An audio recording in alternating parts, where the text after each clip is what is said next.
திரு முன்னாள் அமைச்சர் வேலுமணி அவர்களுடைய திருமண நிகழ்ச்சியிலே கலந்து கொள்வதற்காக வந்திருக்கிறேன்.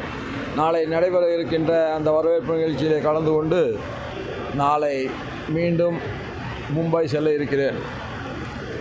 இதற்கிடையில் உங்களை எல்லாம் சந்திப்பதில் தமிழக மக்களுக்கு என்னுடைய வாழ்த்துக்களை தெரிவிப்பதிலும் மிகுந்த மகிழ்ச்சி கொள்கின்றேன். மகாராஷ்டிரத்திலே எண்ணற்ற தமிழர்கள் வாழ்கிறார்கள். மும்பை நகரமாக இருந்தாலும் சரி, பூனே நகரமாக இருந்தாலும் சரி, நாசிக் நகரமாக இருந்தாலும் சரி, பல்வேறு நகரங்களில் தமிழர்கள் பெருமையுடனும் மகிழ்வுடனும் வாழ்கிறார்கள். அது ஒரு தேசிய உணர்வை நமக்கு எல்லோருக்கும் தருகிறது. அந்த வகையில் தேசிய உணர்வு மட்டும்தான் இந்திய தேசத்தையும் தமிழகத்தினுடைய நலனையும் காக்கும் என்பதில் நாம் உறுதியாக இருக்க வேண்டும் என்கின்ற வேண்டுகோளை நான் இந்த நேரத்தில் தமிழ் மக்களிடத்திலே அன்பாக வைக்கிறேன்.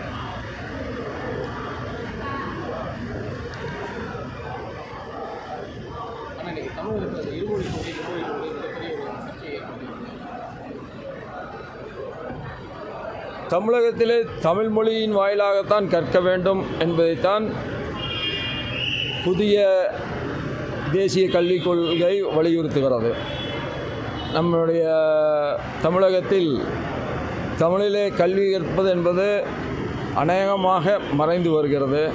அது தடுத்து நிறுத்தப்பட வேண்டும் என்று சொன்னால் புதிய தேசிய கல்விக் கொள்கை அமல்படுத்தப்பட வேண்டும்.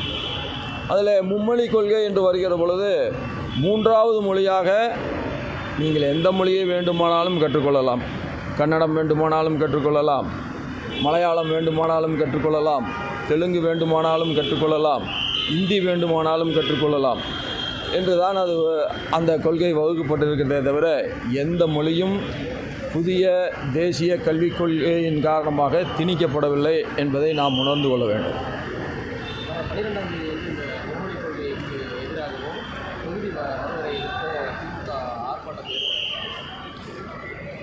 தமிழகத்தை பொறுத்தவரையில் எல்லாமே அரசியலாக்கப்படுவது என்பது சாதாரணமான விஷயமாக நடைபெற்று வருகிறது. இந்தி திணிக்கப்படவில்லை என்பது உண்மை. அதற்காக ஒரு போராட்டம் நடத்த வேண்டிய அவசியம் இருப்பதாக நான் கருதவில்லை. இரண்டாவது, இந்த தொகுதி வரையறுக்கப்படும் என்பது எந்த விதத்திலும் தமிழகத்தில் இருக்கிற 39 தொகுதிகளுக்கு குறைவாக அந்த வரமுறை இருக்காது என்பதை மத்திய உள்துறை அமைச்சர் அமித்ஷா அவர்களே தெளிவுபடுத்தி இருக்கிறார்கள். ஆக இல்லாத ஒன்றை இருப்பதாக காட்டி அரசியல் செய்வது என்பது தமிழகத்திலே வாடிக்கையாகி இருக்கிறது. அந்த வாடிக்கைகளில் இதுவும் ஒன்று.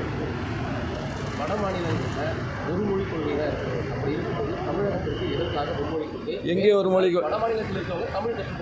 எங்கே அவர்களை தமிழைத்தான் கற்றுக்கொள்ள வேண்டும் எப்படி நாம் சொல்ல முடியும்? இந்தியைத்தான் கற்றுக்கொள்ள வேண்டும் என்று சொல்லாத ஒரு அரசாங்கம் தமிழை மட்டும்தான் கற்றுக்கொள்ள வேண்டும் என்று சொல்ல முடியாது. தமிழை கற்கின்ற விரும்புகின்றவர்களுக்கு தமிழ் மொழி அங்கே கற்றுக் தரப்படும். பிற மொழிகளை கற்றுக்கொள்ள வேண்டும் என்று நினைப்பவர்களுக்கு பிற மொழி கற்றுக் தரப்படும். தமிழகத்தில் மும்மொழி கொள்கையை அமல்படுத்தக்கூடிய ஒரு கட்டாயத்தை பாஜக கொண்டு வருகிறது. வட மாநிலங்களில் ஏன் கொண்டு வர மாட்டேங்குது? எல்லா இடங்களிலும் புதிய தேசிய கல்விக் கொள்கை என்று வருகிற பொழுது அது தமிழகத்திற்கு மட்டும் வருவதில்லை, எல்லா மாநிலங்களுக்கும் வரும். எல்லா மாநிலங்களிலும் இந்த கொள்கை தான் பின்பற்றப்படும். பீகாரியன் அந்த மாதிரி தமிழ் கண்டிப்பாக தேவைப்படுது. அவங்க நிறைய பேர் தமிழகத்தில் பழகி நடத்துகிறாங்க. அதனால் அவங்களுக்கு கற்றுக் கொடுக்க அவர்களுக்கு கற்றுக் கொடுப்பதற்கு பீகாரிகள் தமிழை கற்றுக்கொள்ள வேண்டும் என்று விரும்பினால் மூன்றாவது மொழியாக நிச்சயமாக தமிழ் கற்றுக் கொடுக்கப்படும். அவர்கள் மீது திணிக்கப்பட முடியாது. அதுபோல தான் இங்கே எப்படி நாம் இந்தியை திணிக்கக்கூடாது என்று சொல்கிறோமோ அதுபோல் பிற மொழிகளையும் யார் மீதும் எந்த மொழியையும் யார் மீதும் திணிக்கப்படக்கூடாது என்பது தான் புதிய தேசிய கல்விக் கொள்கை.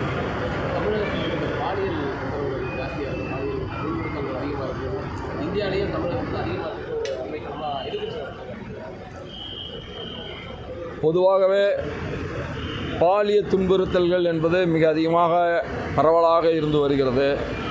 இதற்கு அடிப்படையான காரணம் போதைப் பொருளுக்கு இளைஞர்கள் அடிமையாகுவது தான். ஆகவே கஞ்சாவுக்கு எதிராக தமிழக அரசு மிக கடுமையான நடவடிக்கை எடுக்க வேண்டும். நான் பாண்டிச்சேரியினுடைய லெப்டினன்ட் கவர்னராக இருந்த நேரத்தில் தமிழகத்திலிருந்து தான் பாண்டிச்சேரிக்கு நிறைய கஞ்சா கடத்தப்படுவதை தடுத்து நிற்பதற்கான முயற்சிகளை எடுத்துக்கொண்டோம். ஆகவே தமிழக அரசு இந்த போதைப்பொருள் கடத்தலை மிக கடுமையான நடவடிக்கை மூலமாக அதை வேறறுக்க வேண்டும். அதுதான் இந்த பாலியல் துன்புறுத்தல்களுக்கு அடிப்படை காரணமாக இருப்பதை நம்மால் போக்க இயலும். பாலியல் தொந்தரவுகள் எங்கே வருகிறது? பாலியல் தொந்தரவுகள் பெரும்பாலும் போதைக்கு அடிமையான இளைஞர்களிடத்தில் இருந்து தான் வருகிறது. தான் என்ன செய்கிறோம் என்று தெரியாதவர்கள் அல்லது எதையாவது செய்ய வேண்டும் என்கின்ற உணர்வு தூண்டப்படுகிற பொழுது அவர்கள் அந்த தவறை செய்கிறார்கள்.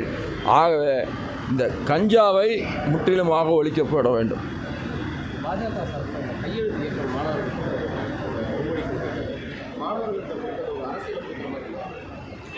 மொழி வேண்டாம் என்று சொல்வது அரசியல் அல்லவா? அது அரசியலாக இருக்கிற பொழுது மொழி வேண்டாம் என்று சொல்வதே ஒரு அரசியல் தான்.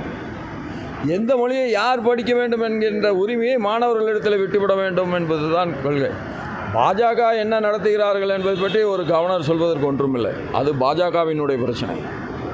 அரசியல் கட்சி மாணவர்கள் மத்தியில் போய் இந்த கையெழுத்து இயக்கம் நடத்துறதுன்றது வந்து கண்டிக்கத்தக்கது. மாணவர்கள்ட்ட போய் கட்டாயமாக கல்வி அந்த கையெழுத்து இயக்கம் நடத்தும்போது நடவடிக்கை எடுக்கப்படும் அமைச்சர் அன்பில் மகேஷ் நீங்கள் மறுபடியும் ஒன்றை திருப்பி சொல்கிறீர்கள்.